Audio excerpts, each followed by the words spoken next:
ಕಾರ್ಯಕ್ರಮ ಚುನಾವಣೆ ಕೊಟ್ಟಿದ್ದಾರೆ.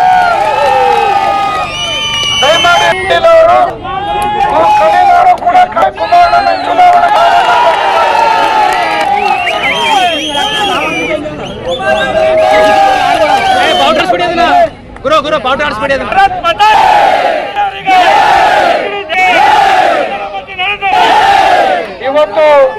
ಇವತ್ತು ಕುಮಾರಣ್ಣ ಮಾತಾಡ್ತಾರೆ. ಈಗ ದಯಮಾಡಿ ನಾವೆಲ್ಲ ಅರ್ಥ ಮಾಡಿ ನೀವು ಇವತ್ತು ಹಣವನ್ನು ಕೊಟ್ಟು ಕುಮಾರಣ್ಣ ಲಕ್ಷದಿಂದ ಗೆಲ್ಲಬೇಕು ಅಂತ ಆಶೀರ್ವಾದ ಮಾಡಿರ್ತಕ್ಕಂಥ ಅಭಿವೃದ್ಧಿಯನ್ನ ನಾನು ಈ ಸಂದರ್ಭದಲ್ಲಿ ಮಾತನಾಡಲಿಕ್ಕೆ ಇವತ್ತು ಅಭಿವೃದ್ಧಿ ಮಾಡ್ಲಿಕ್ಕೂ ಕೂಡ ಕುಮಾರಣ್ಣನ ಕೊಡುಗೆ ಈ ತಾಲೂಕು ಹಬ್ಬ. ಇವತ್ತು ಈ ಗ್ರಾಮದಲ್ಲಿ ಇರ್ತಕ್ಕಂಥ ಎಲ್ಲ ಕೂಡ ಕುಮಾರಣ್ಣನಕ್ಕಂತ ಮಾತನ್ನು ಹೇಳ್ತಾ ಇವತ್ತು ನಿಮ್ಮನ್ನು ಉದ್ದೇಶಿಸಿ ಕುಮಾರಣ್ಣ ಮಾತಾಡ್ತಾರೆ.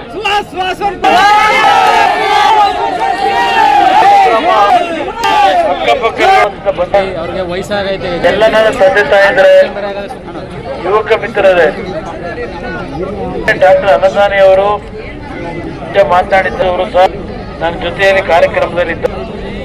ಬಿಜೆಪಿ ಮತ್ತು ಜೆಡಿಎಸ್ ಜೊತೆಗೂಡಿ ಕೈಕುಣಿ ಗ್ರಾಮಕ್ಕೆ ದೊಡ್ಡ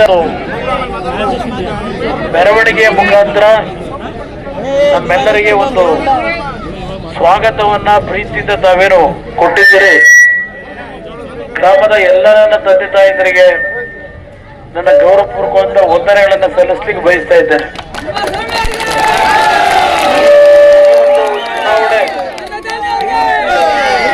ಚುನಾವಣೆ ನಾನು ನಿಲ್ಲಬೇಕು ಅಂತ ಇದ್ದವನಲ್ಲ, ಆದರೆ ಜಿಲ್ಲೆಯಲ್ಲಿರ್ತಕ್ಕಂಥ ಹಲವಾರು ಜನ ನಮ್ಮ ಎರಡು ಪಕ್ಷಗಳ ಮುಖಂಡರುಗಳು, ಕೆಲವು ಜಿಲ್ಲೆಯ ಹಿರಿಯರು ಈ ಚುನಾವಣೆಯಲ್ಲಿ ನೀನು ನಿಲ್ಲೇಬೇಕು ಅಂತ ಹೇಳಿ ಒತ್ತಡ ಆಗ್ತಂತ ಹಿನ್ನೆಲೆಯಲ್ಲಿ ಯಾವುದೋ ಒಂದು ಭಗವಂತನ ಇಚ್ಛೆ ಇದು. ಇವತ್ತು ನಿಮ್ಮ ಮುಂದೆ ನಾನು ಅಭ್ಯರ್ಥಿಯಾಗಿ ಚುನಾವಣಾ ಕಣದಲ್ಲಿ ಸ್ಪರ್ಧೆ ಮಾಡಿ ನಿಮ್ಮೆಲ್ಲರ ಆಶೀರ್ವಾದವನ್ನು ಪಡೆಯಲಿಕ್ಕೆ ಕಲ್ಕೋಣಿ ಗ್ರಾಮಕ್ಕೆ ಇವತ್ತು ಬಂದಿದ್ದೇನೆ. ಇವತ್ತು ಗ್ರಾಮದ ಹಲವಾರು ಸಮಸ್ಯೆಗಳ ಬಗ್ಗೆ ನನ್ನ ಮುಂದೆ ಪ್ರಸ್ತಾಪ ಮಾಡಿದ್ದಾರೆ. ರಾಜ್ಯದಲ್ಲಿ ಇರ್ತಕ್ಕಂಥ ಸಮಸ್ಯೆಗಳಿಗೆ ಪರಿಹಾರ ತರೋದು ಒಂದು ಭಾಗ.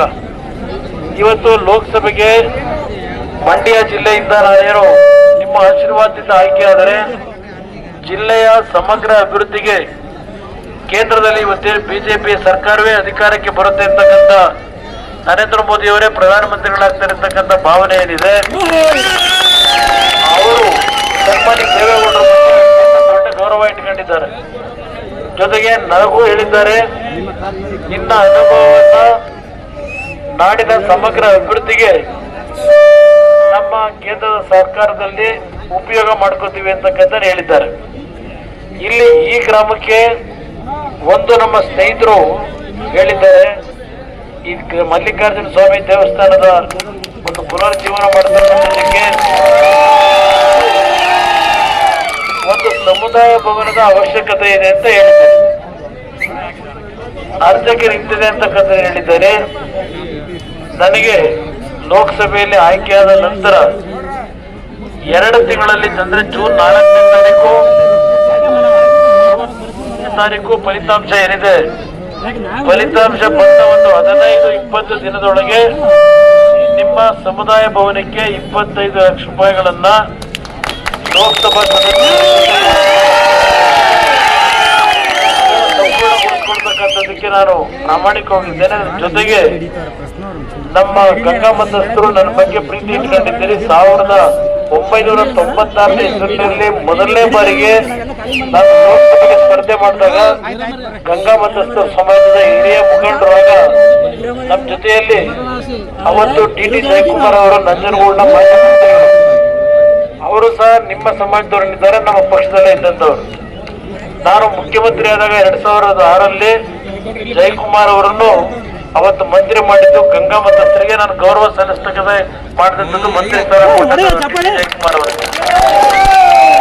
ಇವತ್ತು ಏನು ನಿಮ್ಮ ಒಂದು ಸಮಾಜದಲ್ಲಿ ಇರ್ತಕ್ಕಂಥ ನಮ್ಮ ಯುವಕರ ಭಾವನೆ, ಹಿರಿಯರ ಭಾವನೆ, ಇವತ್ತು ಎಸ್ಟಿ ಸಮಾಜಕ್ಕೆ ನಿಮ್ಮನ್ನ ಸೇರಿಸಬೇಕು ಅಂತಕ್ಕಂಥದ್ದೇನಿದೆ, ನಮಗೆ ಇರ್ತಕ್ಕಂಥ ಒಂದು ಒಳ್ಳೆಯ ಅವಕಾಶಗಳೇನಿದೆ ST ಸಮಾಜಕ್ಕೆ ಗಂಗಾ ಮತ್ತು ಜವಾಬ್ದಾರಿ ದೇವೇಗೌಡರ ಜವಾಬ್ದಾರಿ ಇದೆ, ಕೆಲಸವನ್ನು ಮಾಡ್ಕೊಡ್ತೀವಿ ಅಂತಕ್ಕಂಥ ಮಾತನ್ನು ಹೇಳಿ ಪಂಚಾಯಿತಿಯಲ್ಲಿ ಸ್ವಲ್ಪ ಅವ್ಯವಹಾರಗಳಾಗಿ ನನ್ನ ಗಮನಕ್ಕೆ ಬಂದು ಅದೆಲ್ಲವನ್ನ ಸರಿಪಡಿಸ್ತಕ್ಕಂಥ ಜೊತೆಗೆ ಇಲ್ಲಿ ಇರ್ತಕ್ಕಂಥ ಒಂದು ಬಡತನ ಏನಿದೆ, ಬಡತನವನ್ನು ಹೋಗಲಾಡಿಸಲಿಕ್ಕೆ ಕೇಂದ್ರ ಸರ್ಕಾರದಲ್ಲಿ ನರೇಂದ್ರ ಮೋದಿ ಅವರದ್ದು ಹಲವಾರು ಕಾರ್ಯಕ್ರಮಗಳಿದ್ದಾವೆ. ಆ ಎಲ್ಲಾ ಕಾರ್ಯಕ್ರಮಗಳನ್ನ ಆರ್ಥಿಕ ನೆರವನ್ನ ಕೇಂದ್ರ ಸರ್ಕಾರದಿಂದ ತಂದು ಗಂಗಾ ಮತಸ್ಥ ಸಮಾಜದ ಆರ್ಥಿಕ ಪರಿಸ್ಥಿತಿಯನ್ನ ಸತತವಾಗಿ ಬೆಳೆಯತಕ್ಕಂಥದ್ದಕ್ಕೆ ಎಲ್ಲಾ ರೀತಿಯ ಸಹಕಾರವನ್ನು ಕೊಡ್ತೇನೆ. ಮತ್ತು ಕಾವೇರಿ ನೀರಿನ ವಿಷಯದಲ್ಲಿ ಕೊನೆಯ ಹಂತದಲ್ಲಿ ನೀರಿನ ಸಮಸ್ಯೆಯಲ್ಲಿ ಎದುರಿಸ್ತಾ ಇದ್ದೀರಿ, ಅದೆಲ್ಲದಕ್ಕೂ ಪರಿಹಾರ ತಂದುಕೊಡ್ತಕ್ಕಂಥದ್ದು ನಮ್ಮ ಜವಾಬ್ದಾರಿ. ಇವತ್ತು 4 ಗಂಟೆಗೆ ನಾನೇನು ನಮ್ಮ ಪುತ್ತೂರಿನ ಕಾರ್ಯಕ್ರಮಕ್ಕೆ ಹೋಗಬೇಕಾಗಿದೆ, ಮತ್ತೆ ಈಗ ಇನ್ನು ಬೆಳಕುವಾಡಿ ಕಾರ್ಯಕ್ರಮಕ್ಕೆ ಹೋಗಿ ಅಲ್ಲಿಂದ ಹೋಗಬೇಕಾಗಿದೆ. ನನಗೆ ಸಮಯದ ಒಂದು ಮಾತನ್ನ ಕೊಡ್ತೇನೆ. ಚುನಾವಣೆ ನಂತರ ಪ್ರತಿಯೊಂದು ಗ್ರಾಮಕ್ಕೆ ಬಂದು ಅದರಲ್ಲಿ ಸಮಸ್ಯೆ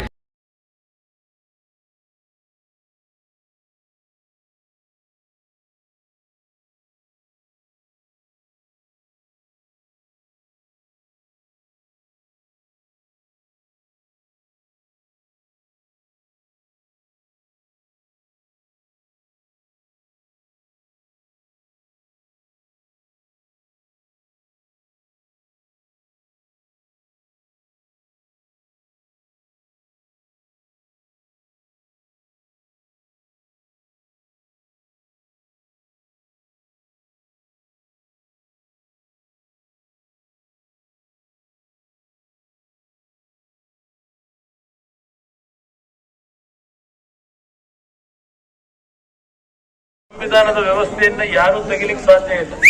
ಯಾರು ಬಂದು ಅದೆಲ್ಲವನ್ನ ನಂಬಬೇಡಿ, ದಯವಿಟ್ಟು ಅದೆಲ್ಲ ಸುಳ್ಳು. ನಿಮ್ಮಗಳ ಮತವನ್ನ ಪಡೆಯಲಿಕ್ಕೋಸ್ಕರವಾಗಿ ಈ ರೀತಿಯ ಸುಳ್ಳು ಅಪಪ್ರಚಾರಗಳೇನಿದೆ. ನರೇಂದ್ರ ಮೋದಿ ಅವರು ಹಿಂದುಳಿದ ವರ್ಗದವರು, ಅವರಿಗೆ ಬೇರೆ ವರ್ಗದವರಲ್ಲ.